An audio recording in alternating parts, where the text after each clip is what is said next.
The exterior of a house appears to you in vivid, photographic detail. There's no way you could ever forget this place. Who knows how many summers you spent here as a kid. You try to recall, slowly, what it felt like to climb those stairs after a night out. The cool floorboards under your feet, the blue summer moonlight on the living room walls. But it's strange. The more you try to remember the specifics, the fuzzier things get. Were those floorboards or was it carpet? Why can't you hold on? Why can't you look closer?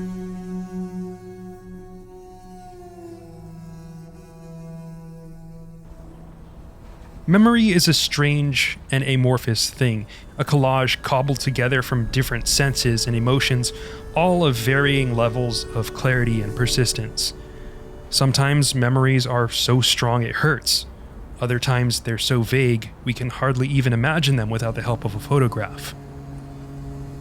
Promesa is a short 2020 indie game from Julian Palacios Gechtman that harnesses the video game medium to try and capture the feeling, and maybe even some of the meaning, of memory.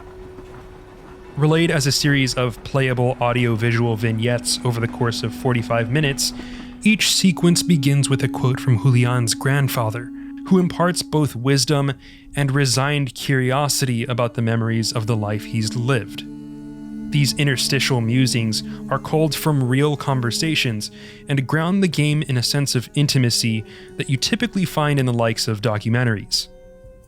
Unlike a documentary, though, Promesa doesn't seem to have any clear sense of narrative cohesion. The game is made up of 16 distinct vignettes, and on a given playthrough, you're presented with 11 of them, all in a random order. This initial ambiguity is key.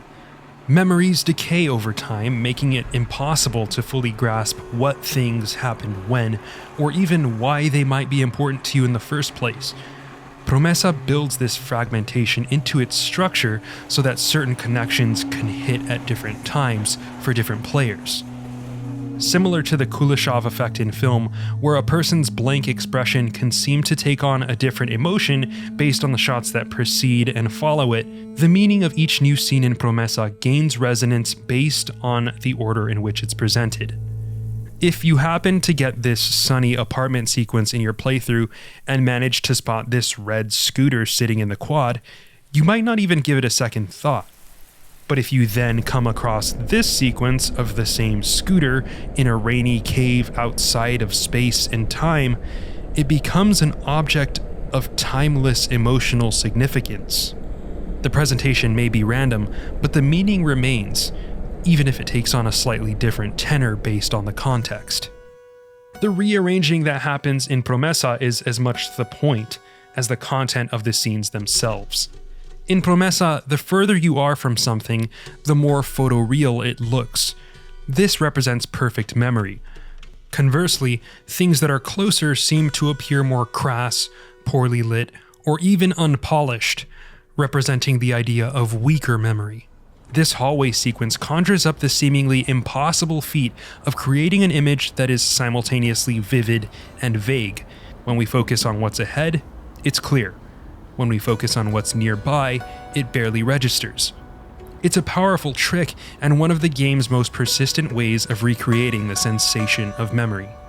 Some parts of this aesthetic actually remind me of Minecraft, a game where landscapes can look picturesque from a distance, but look like screens from a 20-year-old on-rails shooter when viewed up close.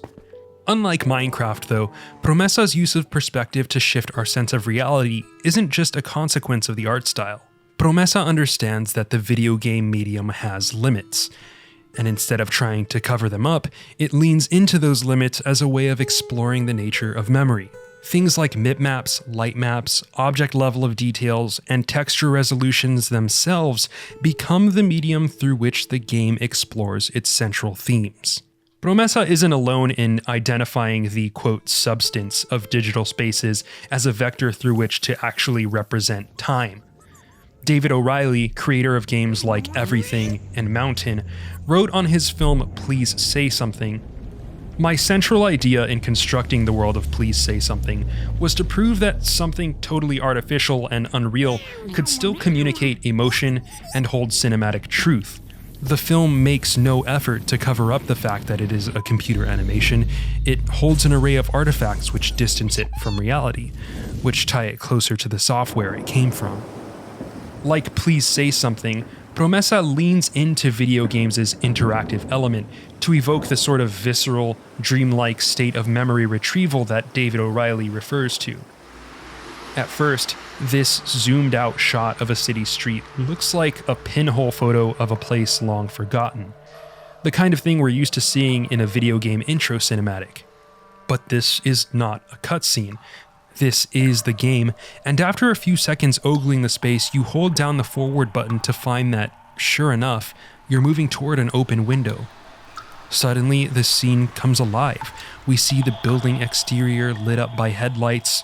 We listen to the deafening drip of water from a sink. But what is happening here exactly? Are we walking, floating, zooming in?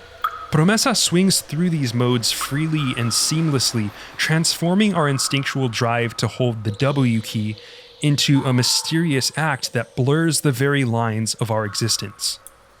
At times, your character seems to fully exist in the world.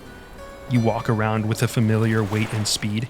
You hear footsteps as your feet touch the ground. Other times, you're fully disembodied, floating through spaces like the long take at the end of Begon's Long Day's Journey into Night, a film that is itself obsessed with the idea of memory. The perspective makes it feel like you're haunting a place, the personified manifestation of someone's own act of remembering.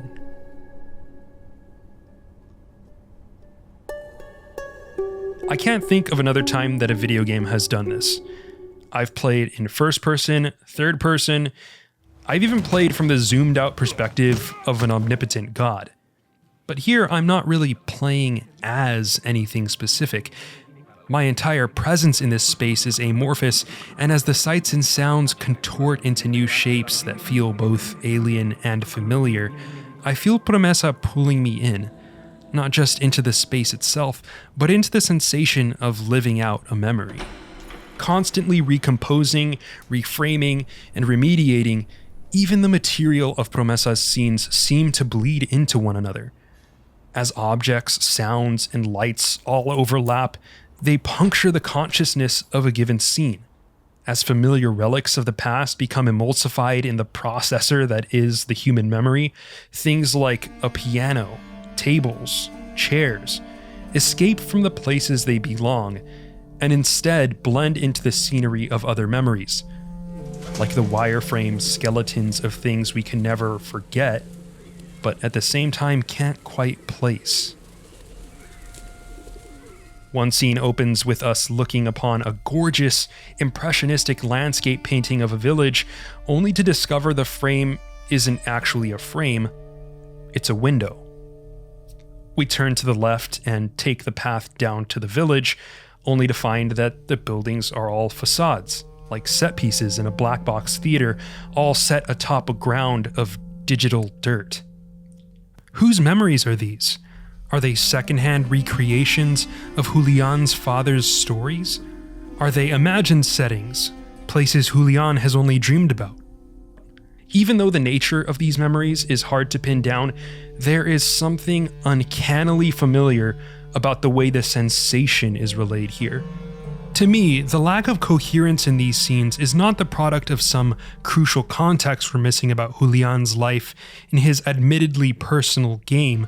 It's a consequence of the substance of memory itself. Not all of it needs to make sense, just like not all of it needs to look perfect. After all, our minds are imperfect. The video game medium is imperfect. Promesa works because it acknowledges all of these as similarities. It abandons logic and instead tries to find familiarity in the surreal. The result is a game that feels like rapid-fire déjà vu on a grand scale, like you're being presented with things you've never seen before, but which still feel eerily familiar. Promesa harnesses the material of video games and forwards them as the substance of thought itself, transcending the limits of the medium and turning the game into something sublime, a potent vehicle for the emulation of memory itself. Thanks so much for watching. If you like what you saw, drop us a like and subscribe, tell a friend, and check us out at the links below.